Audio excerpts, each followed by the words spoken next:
Bismillahirrahmanirrahim. Assalamualaikum warahmatullahi wabarakatuh. Alhamdulillahirrabbilalamin. Pada kesempatan kali ini saya akan coba menjelaskan terkait dengan indeks kesukaran atau juga bisa disebut sebagai tingkat kesulitan dari suatu butir soal ya, baik itu tes maupun non-tes. Nah, indeks kesukaran itu sendiri itu terbagi menjadi dua. Ada yang namanya dikotomi, ada namanya polinomi. Nah, dikotomi itu maksudnya adalah ini berkaitan dengan penyekoran instrumen, baik itu tes maupun non-tes. Nah, untuk dikotomi itu misalkan pada tes itu, kalau untuk tes itu misalnya tes pilihan ganda. Maksud dikotomi itu kan terbagi menjadi dua skornya. Kalau bukan 0 ya 1. Itu maksudnya. Kalau pada non-tes itu biasa kita temui pada angket ya yang scoringnya itu benar salah. Artinya kalau benar bernilai 1, salah bernilai 0.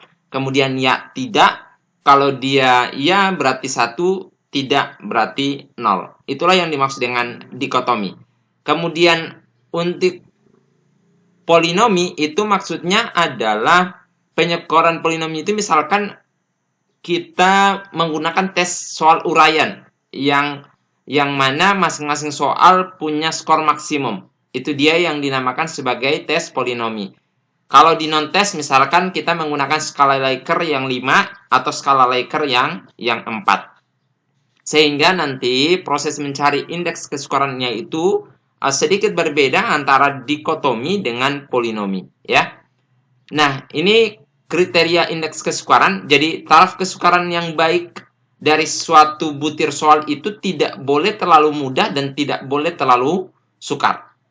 Atau dalam hal ini kalau kita berdasarkan kategori ini, maka kategori yang di tabel ini, maka posisi butir soal yang paling baik itu berada pada kategori sedang ya. Jadi berada pada kategori sedang ini.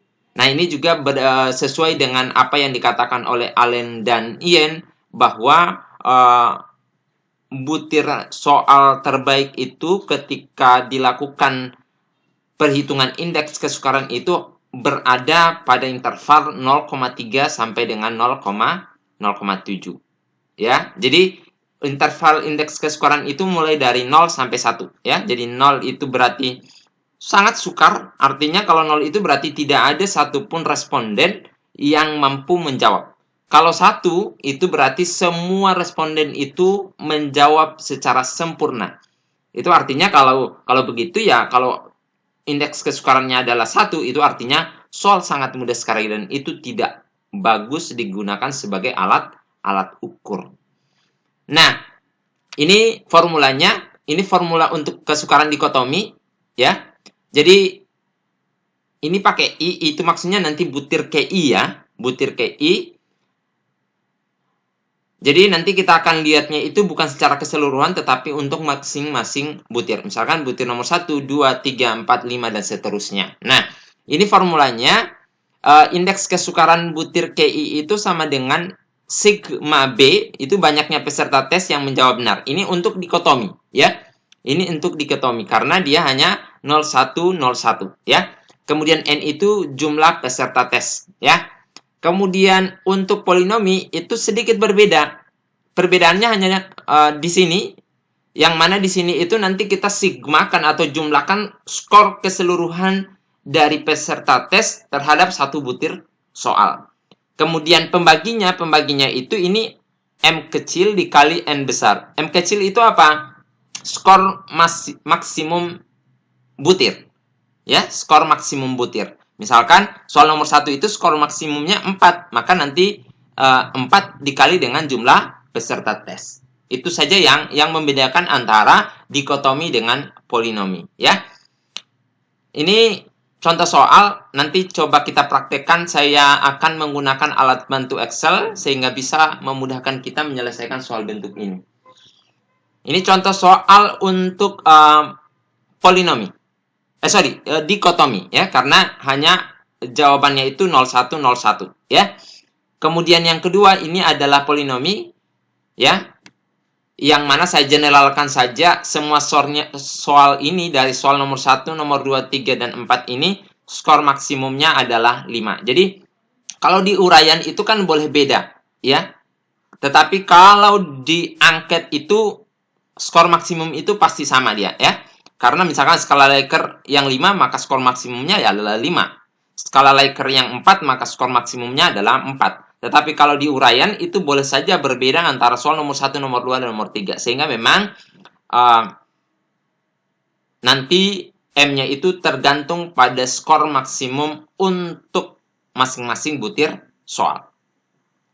Itu penjelasan sederhana terkait dengan teoritis indeks kesukaran. Sekarang coba kita praktek tentang bagaimana cara menghitung indeks kesukaran ini dengan menggunakan bantuan Excel.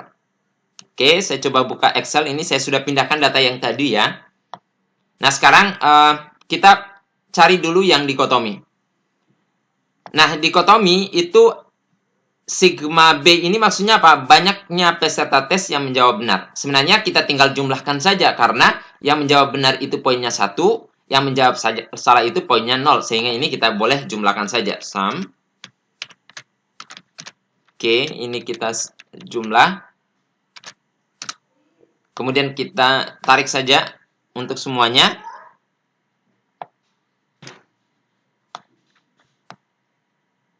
Kemudian ini kita menggunakan formula yang di bawah.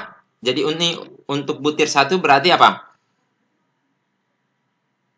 Banyaknya peserta tes yang menjawab benar dibagi dengan N. N-nya itu peserta tes. Peserta tesnya di sini ada 6.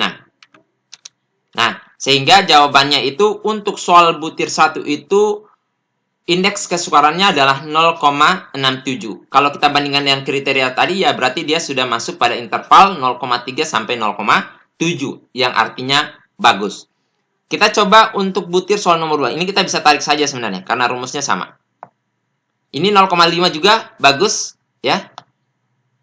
Ini, nah inilah yang ini dikatakan berarti soal itu sangat mudah.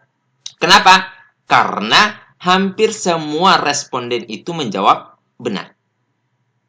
Hampir semua responden itu menjawab benar. Artinya tidak bisa membedakan antara responden dengan kemampuan tinggi dengan responden dengan kemampuan sedang dan rendah. Sementara tes itu tujuannya adalah ingin mengetahui tingkat kemampuan responden kita, atau kalau kita mau tahu kemampuan siswa, ya kita ingin tahu leveling kemampuan siswa kita itu siapa yang punya kemampuan tinggi, sedang, maupun rendah. Sementara berdasarkan hasil analisis soal nomor 3 itu ternyata itu sangat mudah kan? Nah, sekarang kita coba tes yang nomor 4. Berapa indeksnya? Dan indeksnya adalah 0,67. Ini juga masuk pada kategori yang sedang, sehingga ini layak digunakan untuk menentukan tingkat kemampuan siswa misalkan, ya. Itu untuk penskoran dikotomi. Nah, sekarang kita masuk pada penskoran polinomi, ya. Ini kita jumlahkan juga. Ini sama dengan sum. Kemudian kita blok. Oke, ini saya tarik saja supaya lebih cepat. Nah, ini jumlahnya masing-masing. Kemudian kita cari, ya. Kita cari indeks kesukaran untuk butir soal nomor 1. Berarti ini sama dengan, oke, ini jumlah ya, atau sigma X-nya dibagi dengan hasil kali skor maksimumnya. Misalkan nomor 1 itu skor maksimumnya adalah, boleh saya pilih misalkan skor maksimumnya 4. Dikali dengan jumlah respondennya berapa? 6, ya. Maka ini kita enter. Nah, hasilnya adalah 0,67. Ini juga apa? Ini juga menunjukkan bahwa tingkat kesukarannya sedang. Sekarang kita coba soal nomor 2. Kita menggunakan formula yang sama. Ini sigma X-nya kita bagi dengan, misalkan nih skor maksimum di soal butir nomor 2 ini adalah 5. Berarti kita tulis M kecilnya 5 dikali dengan total respondennya adalah 6, ya. Oke, Hasilnya juga 0,567. Nah, coba misalkan nih. Misalkan nih saya coba rubah data di sini ya. Misalkan ini saya rata isi 1 lah ya. Di sini misalkan salah, di sini 1. Kemudian kita skor maksimum untuk soal nomor 4 itu misalkan 5. Jadi ini saya karena formulanya sama, ini tinggal saya tarik saja. Coba kita lihat. Lihat bagian ini ya. Ini indeks kesukarannya itu adalah 0,167. Artinya bahwa berarti soal tersebut sangat sukar karena hampir semua responden itu tidak ada yang menjawab mendekati skor maksimum ya. Rata kalau bukan 1 ya 0. Padahal skor maksimumnya berapa tadi? 5 kan? Dan ini kita bisa katakan bahwa soal nomor 4 itu sukar. Dan itu juga tidak baik digunakan sebagai alat ukur. Jadi catatannya adalah tingkat kesukaran yang baik itu berada pada level sedang.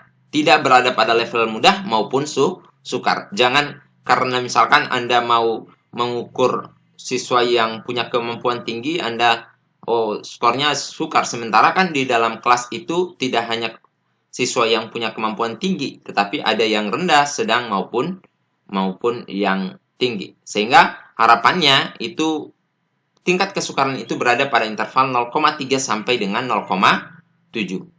Baik, itu saja yang bisa saya jelaskan. Semoga bermanfaat. Akhirul kalam, wabillahi taufiq wal hidayah. Wassalamualaikum warahmatullahi wabarakatuh.